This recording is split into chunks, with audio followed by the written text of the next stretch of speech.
जय हिंद दोस्तों। भारत में धूल फांकता अमेरिकी F-35 तिलमिलाता नजर आ रहा है। जिस दिन भारत में एनक्रिप्टेड सिग्नल आया, पूरी हलचल मच चुकी थी। क्यों कि ऐसे ही 5वीं पीढ़ी का फाइटर जेट का भारत के एयरबेस में आ जाना किसी त्रिनेत्र से कम नहीं था। जब इमरजेंसी लैंडिंग के बहाने जासूसी करने उतरा F-35, उसके बाद से अब अमेरिका और ब्रिटेन के गले की फांस बन चुका है।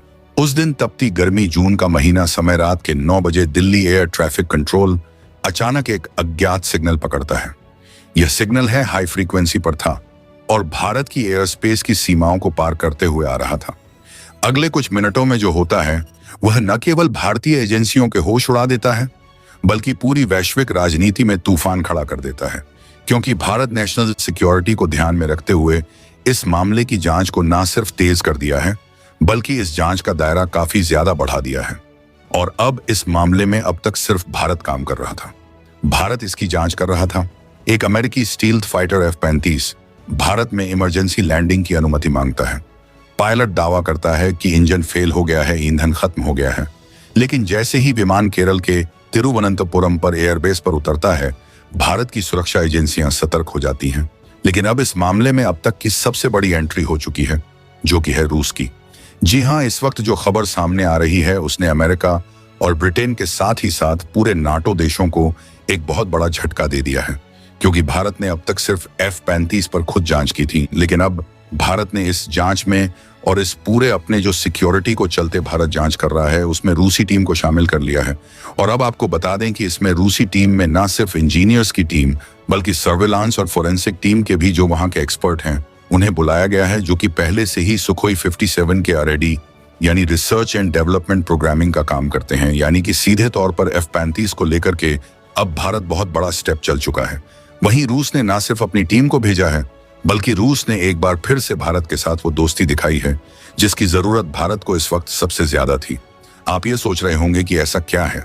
दरअसल रूस ने न सिर्फ अपनी टीम को वहां से भेजा है, बल्कि रूस ने अपने कार्गो के जरिए वो हैवी मशीनरीज को भी भेज दिया है, जो F-35 को न सिर्फ एक एक पुर्जा खोलने में, बल्कि उन सभी पुर्जों की स्कैनिंग में बहुत जल्द से जल्द काम पूरा करेंगी और उनके डाटा को डिकोड करने का काम करेंगी। और इस खबर के सामने आने के साथ ही इस पर एक बहुत बड़ी प्रतिक्रिया भी सामने आ चुकी है। दरअसल इस पूरे मामले में वाकया में रूस की एंट्री के साथ ही अमेरिका पागल सा हो उठा है। अमेरिकी राष्ट्रपति डोनाल्ड ट्रंप ने सीधा भारत और रूस दोनों को धमकी दी है कि F-35 से अगर दूर नहीं रहे तो भारत और रूस दोनों को गंभीर परिणाम भुगतने होंगे। लेकिन इन सबको दरकिनार करते हुए भारत और रूस ने इस वक्त जो किया है वो अब तक की सबसे बड़ी जो इस पूरे मामले में है वो अचीवमेंट कही जा सकती है। साथ ही आपको बता दें कि फाइनली इसे रूस की टीम ने इस F-35 के जकीरे सिस्टम को समझ लिया है। पायलट कैप्टन, एक अनुभवी अफसर जिसका रिकॉर्ड स्पॉटलेस है, फिर वह भारत की सीमाओं के इतने अंदर कैसे आ गया। शुरुआती पूछताछ में उसने बताया कि वह रूटीन अभ्यास पर था और तकनीकी खराबी के चलते उसे लैंडिंग करनी पड़ी। लेकिन DRDO और R&W के विशेषज्ञों ने जैसे ही विमान की संरचना, ऑनबोर्ड हार्डवेयर और डेटा लिंक का विश्लेषण शुरू किया तो एक के बाद एक चौंकाने वाली बातें सामने आने लगी। विमान की गुप्त फ्रीक्वेंसी पर भारतीय सैन्य उपग्रहों के चैनलों से जुड़ने के प्रयास मिले। विमान में एक अनधिकृत ब्लैक बॉक्स मॉड्यूल पाया गया जो पास के सैन्य अड्डों की इलेक्ट्रॉनिक प्रोफाइल रिकॉर्ड कर रहा था। सबसे चौंकाने वाली बात, एक एनक्रिप्टेड सिग्नल रूस की व्लादिवोस्तोक रडार स्टेशन को भी भेजा गया था। अब सवाल था, अमेरिका का फाइटर जेट रूसी चैनल से क्यों जुड़ा था और भारत की सीमाओं में क्यों घुसा था। F-35 के उतरने के 3 घंटे के भीतर वॉशिंगटन में घबराहट की लहर दौड़ गई। पेंटागन ने भारतीय अधिकारियों से तत्काल विमान और पायलट की वापसी की मांग की। ब्रिटेन, जिसने इस प्रोजेक्ट में अहम भूमिका निभाई थी, वो भी सक्रिय हो गया। अमेरिकी विदेश विभाग का दावा था, यह एक तकनीकी दुर्घटना है, कृपया इसे राजनयिक मुद्दा न बनाएं, पर भारत राजी नहीं हुआ। NSA अजीत डोभाल के नेतृत्व में एक उच्च स्तरीय समिति बनाई गई जिसमें RNAW, IB, NIA या DRDO को शामिल किया गया। प्रधानमंत्री कार्यालय से सीधा निर्देश आया, यह केवल विमान नहीं, भारत की संप्रभुता पर हमला हो सकता है, जांच पूरी गहराई से होनी चाहिए। रूस की एंट्री परछाइयों का खेल जैसे जैसे जांच आगे बढ़ी, अचानक एक और मोड़ आया। रूसी दूतावास ने एक गुप्त संदेश भेजा। वह विमान जिसके जरिए अमेरिका भारत की जासूसी कर रहा है पहले से ही हमारे रडार पर था। भारत चौंक गया। रूस ने न केवल भारत को उस विमान के बारे में पहले से जानकारी होने का दावा किया, बल्कि यह भी बताया कि F-35 में एक सेकेंडरी ट्रांसमीटर मॉड्यूल अमेरिकी सेना की जानकारी के बिना एक्टिव हुआ है। इसे ब्रिटिश एजेंसी MI6 ने डाला था। अब कहानी में तीसरा बड़ा खिलाड़ी सामने आ चुका था। ब्रिटेन DRDO को विमान के डेटा लॉग में एक विशेष AI मॉड्यूल मिला, सेंटिनल Z9। यह मॉड्यूल ब्रिटिश इंटेलिजेंस प्रोजेक्ट का हिस्सा था, जो मुख्यतः रडार और सिग्नल प्रोफाइल पहचान के लिए प्रयोग किया जाता है। इससे संदेह और गहरा हो गया कि यह महज इमरजेंसी लैंडिंग नहीं, एक सोची समझी घुसपैठ हो सकती है। RAY की साइबर यूनिट ने ब्रैंडन रॉस की डिजिटल ट्रेल खंगाली और एक अलग ही तथ्य सामने आया। डिजिटल रिकॉर्डर को डिकोड कर लिया है, जिसको लेकर के भारत कई दिनों से लगातार कोशिश कर रहा है। दरअसल इस टीम ने भारत की HL यानी हिंदुस्तान एरोनॉटिकल्स लिमिटेड की रिसर्च एंड डेवलपमेंट टीम के साथ ही साथ इसमें DRDO की टीम के साथ मिलकर के इस पर बहुत सघन जांच पूरी कर दी है। जैसा कि आपने तस्वीरों में देखा है, इस वक्त अमेरिका का F-35 के पुर्जे खुलने भी शुरू हो चुके हैं। भारत द्वारा जब F-35 को अपने कब्जे में लिया गया, तब से ही इसके रहस्य खोलने की प्रक्रिया तेजी से शुरू हो गई। हाई सिक्योरिटी लैब में इसे heavy industrial machinery, robotic arms और माइक्रो स्कैनर्स के जरिए धीरे धीरे खोला जाने लगा। हर बोल्ट, हर पैनल को इस तरह से खोला जा रहा है जैसे किसी रहस्यमयी पुस्तक के पन्ने पलटे जा रहे हों। सबसे पहले उसके इलेक्ट्रॉनिक वॉरफेयर सिस्टम और स्टील कोटिंग की परतें हटाई गईं, जिससे यह पता चला कि विमान में सिर्फ हमला करने की नहीं, बल्कि डेटा चुराने की भी अत्याधुनिक तकनीक मौजूद है। DRDO और इसरो की संयुक्त टीम ने पाया कि इसमें लगा AI सक्षम नेविगेशन सिस्टम भारत के कई संवेदनशील क्षेत्रों के लाइव डेटा एक्सेस की कोशिश कर चुका था। और अमेरिका और ब्रिटेन की बेचैनी अब और बढ़ गई है, क्योंकि भारत न केवल इस जेट की तकनीक को समझ रहा है, बल्कि उसकी कमजोरियों को भी उजागर कर रहा है। यह महज एक विमान नहीं, बल्कि एक उड़ता हुआ गुप्तखाना साबित हो रहा है, जिसका हर पुर्जा अब अमेरिका की सैन्य गोपनीयता पर सवाल खड़ा कर रहा है। और यह सब कुछ इस हैवी मशीनरीज के जरिए शुरू हो चुका है। क्या है इस वक्त पूरी खबर, और भारत को फाइनली जो डिजिटल रिकॉर्डर की सबसे ज्यादा जरूरत थी, उसमें जो डाटा डिकोड हुआ है, वो सबसे अहम गवाही और सबूत के तौर पर अब भारत के सामने आ चुका है। जो इस डिजिटल रिकॉर्डर में रिकॉर्ड हुआ है, उसे सुनने के बाद आप भी हैरान हो जाएंगे, क्योंकि यह अब तक की सबसे बड़ा सबूत है इस पूरे के पूरे जासूसी के घटनाक्रम में। क्योंकि अब तक इस मामले में अमेरिका अपने आप को अलग साफ बता रहा था और ब्रिटेन अपने आप को अलग साफ बता रहा था, लेकिन हम यही समझ रहे थे कि अभी तक इस पूरे मामले में सिर्फ अमेरिका और ब्रिटेन है। बल्कि ना सिर्फ अमेरिका और ब्रिटेन, बल्कि इसमें एक और देश की एंट्री की खबर सामने आ रही है। यानी कि इस पूरे घटनाक्रम में अमेरिका और ब्रिटेन के साथ एक और देश जुड़ा हुआ था।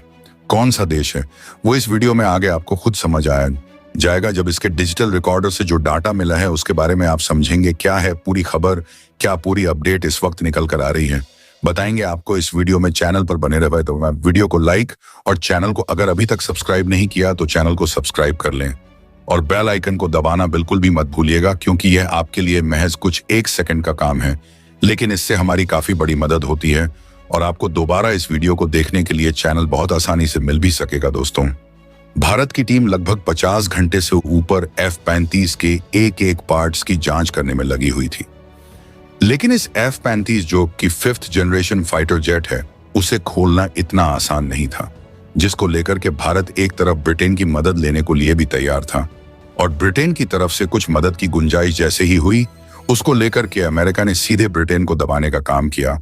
और इसके बाद भारत को जो चीजें ब्रिटेन बताने जा भी रहा था, वो चीजें बताने से अमेरिका ने रोक दी। और इससे पहले ही ब्रिटेन के इन सब चीजों और इस पूरे वाकया से रूस दूर कर बैठ करके मजे ले रहा था। खैर, रूस ने भारत को इससे पहले ऑफर किया था कि अगर F-35 के अपने इस पूरे फोरेंसिक काम में अगर भारत रूस को शामिल करता है तो इससे रूस को ही भी बहुत बड़ा फायदा होगा। साथ ही रूस ने भारत को इसके लिए बहुत बड़ा ऑफर दिया था, लेकिन भारत ने अब तक इसमें रूस को जो सहमति है वह भारत की तरफ से नहीं मिलने के कारण रूस इस मामले से बिल्कुल अलग था।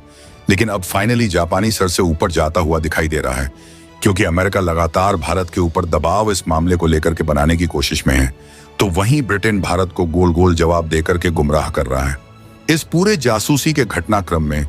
ऐसे में रूस की एंट्री भारत की जरूरत भी बन चुकी थी और इस कदर से अब इस पूरे फाइनली मामले में रूस ने एंट्री ले ली है।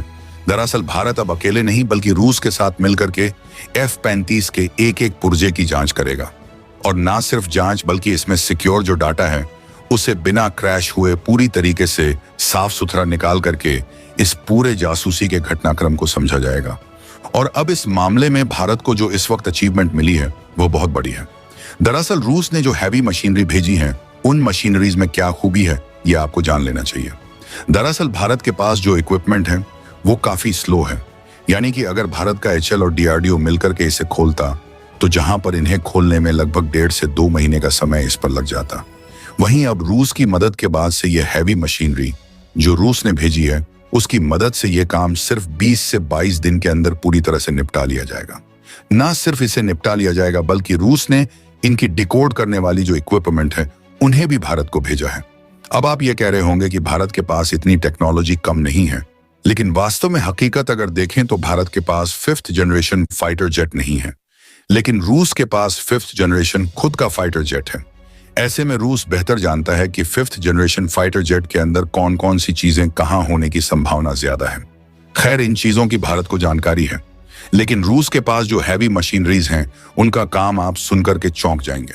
दरअसल यह मशीनरीज उपयोग की जाती हैं किसी भी फाइटर जेट की हर एक उड़ान के बाद उसमें पड़े स्क्रैच या फिर स्क्रैबल डिटेक्टर के रूप में किया जाता है, यानी कि एफ किसी भी फाइटर जेट को इस मशीनरी के आसपास से गुजारा जाता है। तो उसके बाद यह मशीनरी उसके अंदर से अंदर के पार्ट को स्कैन करके उसके अंदर मौजूद किसी भी खामी को स्कैन करके यह जानकारी जुटा सकती है कि इसके अंदर क्या कमियां हैं। और इसका उपयोग कोई भी देश तब करता है जब उसे अपने हर एक फाइटर जेट को कहीं भेजना होता है। उससे पहले यह जांच पूरी की जाती है कि कहीं फाइटर जेट के अंदर कोई बड़ी मेजर कमी तो नहीं है। खैर, उसी मशीनरी को रूस ने भारत भेजा है। अब आप खुद सोचिए, जहां कोई भी देश इस मामले में सामने नहीं आया, रूस ने भारत की सबसे बड़ी मदद की है। रूस ने कहा है भारत ने अमेरिका और ब्रिटेन की इस चाल को, जासूसी को बिल्कुल सही समय पर परखा है। न सिर्फ भारत ने इसे सही समय पर परखा है बल्कि भारत ने इसको लेकर के जो एक्शन लिया है वह काबिले तारीफ है और यह दिखाता है कि भारत किसी से भी दबने वालों में से नहीं है।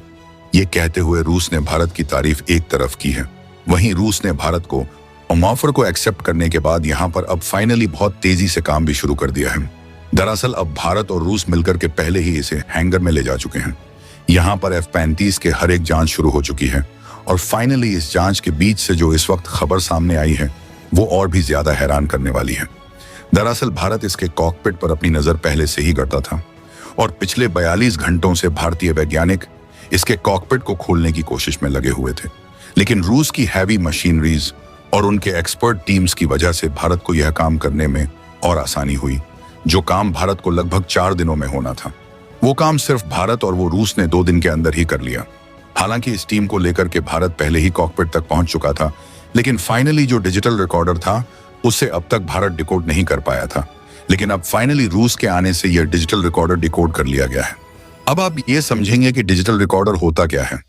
आपको बता दें कि डिजिटल रिकॉर्डर कुछ हद तक ऐसी चीज मान लीजिए कि जो प्लेन में होने वाली हर एक घटना को रिकॉर्ड करता है, यानी कि उसमें कब कितना फ्यूल पड़ा है, इससे पहले कब रिफ्यूलिंग हुई है, फ्यूल पड़ने के साथ ही साथ उसके कॉकपिट में कभी कोई गड़बड़ी आई है, और अगर वो गड़बड़ी आई है तो वो किस पार्ट में गड़बड़ी थी, साथ ही जब उसने फाइटर जेट ने उड़ान भरी तो वह किस कॉन्टिनेंट या किस लॉन्गिट्यूड लैटिट्यूड पर था, और जब वह हाइट पर अपनी गया तो वह क्या हाइट थी, और साथ ही वो किन किन क्षेत्रों से होकर के कहां तक गुजरा है।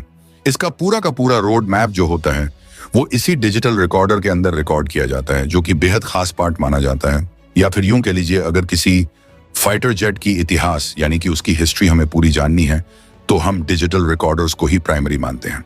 खैर, आपको बता दें कि डिजिटल रिकॉर्डर को ब्लैक बॉक्स के नाम से भी जाना जाता है। जैसे कभी भी कोई घटना होती है तो सबसे पहले ब्लैक बॉक्स को सर्च किया जाता है, ये बात तो आपको बेहतर पता होगी। खैर, इसी चीज को डिजिटल रिकॉर्डर भी बोला जाता है और यहीं पर डिजिटल रिकॉर्डर को डिकोड किया गया है।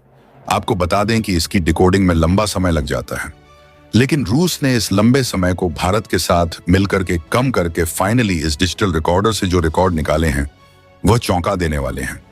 अब आपको हम बताते हैं कि असल में कहानी हुई क्या थी, यानी कि अब तक इस जासूसी की प्रक्रिया के दौरान भारत के अंदर इसकी इमरजेंसी लैंडिंग को लेकर के जो कहानी बताई गई थी वो कहानी पूरी की पूरी झूठी थी।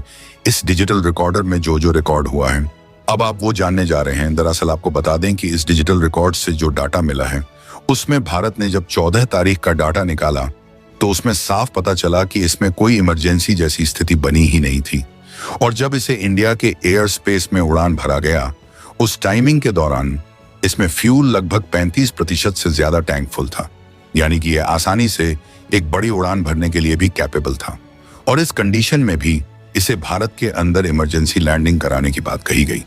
लेकिन इसमें जब आगे का डाटा चेक किया गया, तो आगे का डाटा चेक करने पर यह पता चला कि यह जब भारत में लैंड किया है उससे ठीक कुछ समय पहले, यानी कि जब यह इंडिया के एयर स्पेस में घुसा है, इसके बाद से इसकी कई सारी चीजें जाम हो चुकी थी, जिसमें इसका डिजिटल रिकॉर्डर, इसका रडार सेंसर और इसका रडार जैम डिवाइस, इन सभी को अचानक से जाम का सामना करना पड़ा था। अब आप एक थ्योरी को अभी तक जो चल रही थी उसे यहाँ पर रिलेट कर सकते हैं। दरअसल इसको लेकर के कहा यह जा रहा था कि अमेरिका पहले भारत को इन्फॉर्म कर दिया था और उससे पहले ही उसको इमरजेंसी कंडीशन का पता चल चुका था। लेकिन अब यह डिजिटल रिकॉर्डर यह बता रहा है कि जब इंडिया के एयर स्पेस में घुसा था तब तक फाइटर जेट कंप्लीटली फाइन था, लेकिन जब ये इंडिया के एयर स्पेस में घुसा है उसके कुछ समय बाद ही इसके सारे डिवाइस जाम हो गए हैं। इसका कॉकपिट का जो कनेक्शन था वो भी जाम हुआ था, और इसके बाद ही इसकी इमरजेंसी लैंडिंग के बाद ये बात साफ हुई जब इसकी लैंडिंग कराई गई।